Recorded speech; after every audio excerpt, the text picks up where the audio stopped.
இசை வரலேன்னு சுபத்ரா வெயிட் பண்ண வர்ஷினி கால் பண்ண சொல்கிறாங்க. கால் பண்ணால் எடுக்க மாட்டேங்கிறாங்கன்னு ஒன்று அவங்க சித்திக்கு ஃபோன் பண்ணி சொல்லிடுறாங்க. வந்துடுவான்ற மாதிரி அவங்க ஒரு பக்கம் சொல்லிடுறாங்க. இன்னொரு பக்கம் நம்ம எடுக்க ஆரம்பிக்கலாமா அப்படின்ற மாதிரி அவங்க அத்தை சொல்ல, உடனே வர்ஷினியை கூப்பிட்டு நீ செலக்ட் பண்ணுமான்னு சொல்கிறாங்க. அப்புறம் அவங்க ராகவ் கிட்டே சொல்ல, ராகவ் வந்து அழகாக செலக்ட் பண்ணுறாரு. 2 3 வச்சு பார்த்துட்டு அப்புறம் இது ரொம்ப அழகாக இருக்கும் அப்படின்ற மாதிரி சொல்கிறாங்க. அப்புறமா ஸ்ரீஜா அவனுக்கும் எது வேணுமோ எடுத்துக்குமான்னு சொல்கிறாங்க. சிந்தாமணி கூட்டிகிட்டு போய் இதை எடுத்துக்கோ அதை எடுத்துக்கோன்னு நல்லா இல்லாத புடவை, அவங்களுக்கு பிடிக்காத புடவையாக கொடுத்துட்ருக்காங்க.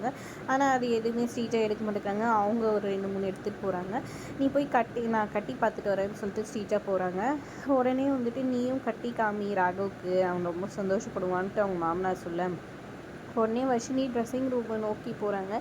இங்கே பார்த்தீங்கன்னா கரெக்டாக இசை வந்துட்டு அதே கடைக்கு வராங்க. எப்படின்னு பார்த்தீங்கன்னா ஏதோ கிஃப்ட் இது பண்ணணுன்னு சொல்லிட்டு இவங்களுக்கு ஆர்டர் வந்திருக்கு, நீங்கள் போய் அந்த முதலாளியை பார்த்துட்டு வந்துடுங்கன்னு சொல்லிட்டு துணி கடை அட்ரஸ் அனுப்புகிறாங்க. அவங்க கடையில் வேலை செய்கிற பொண்ணு. கரெக்டாக இசையும் அதே கடைக்கு வராங்க.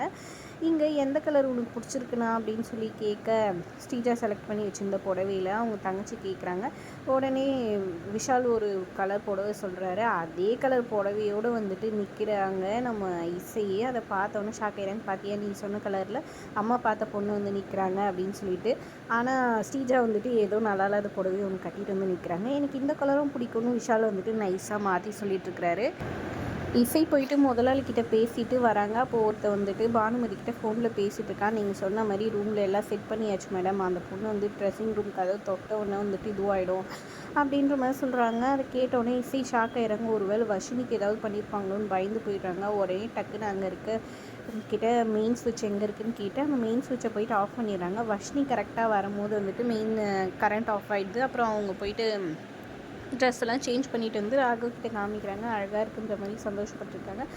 அதுக்கப்புறம் நேராக இசை வந்துட்டு அந்த ஆள்கிட்ட வந்துட்டு மிரட்டுறாங்க. யார் இது பண்ணி பிளான் பண்ணி வச்சு யார் ஒன்று பண்ண சொன்னால், இப்போ கண்டி நீ சொல்ல உன் முதலாளிக்கிட்ட சொல்லி உன் சீட்டை கிழிச்சிடுவேன், போலீஸ்லேயும் வந்து ஒன்று பிடிச்சி கொடுத்துருவேன் அப்படின்னு சொல்கிறாங்க.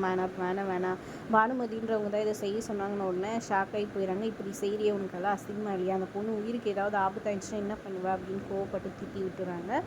அதுக்கப்புறம் இங்கே பார்த்திங்கன்னா நேராக இசை வந்துட்டு பானுமதி வீட்டுக்கு போயிட்டு கோவமாக வந்து கத்துறாங்க. இந்த மாதிரி எல்லாம் பண்ணால் அவ்வளோதான், என் தங்கச்சியோட கல்யாணம் கண்டிப்பாக நடக்கும், அதுவும் ராகவ் கூட நடக்கும், உன்னால் முடிஞ்சது பார்த்துக்கோன்னு சொல்லிட்டு இசை சொல்லிட்டு போயிடுறாங்க.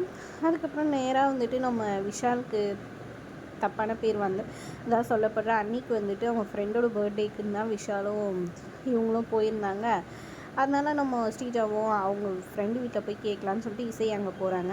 அந்த பொண்ணு வந்துட்டு நான் தான் அன்றைக்கே சொல்லிட்டேன்ல, அவங்க வந்து கிளம்பிட்டாங்க பர்த்டே பார்ட்டி முடிஞ்சோன்னே, எனக்கு அவ்வளோதான் தெரியும், வேறு எதுவும் தெரியாது, முதல்ல இங்கேருந்து வெளியே போங்கன்னு சொல்லிட்டு இசையை துரத்தி விடுறதுலேயே குறியாக இருக்காங்க. இசை உண்மையெல்லாம் கண்டுபிடிப்பாங்க. நான் என்ன எதுன்னு பொறுத்துன்னு பார்க்கலாம். வீடியோ பிடிச்சிருந்தா லைக் பண்ணிக்கோங்க.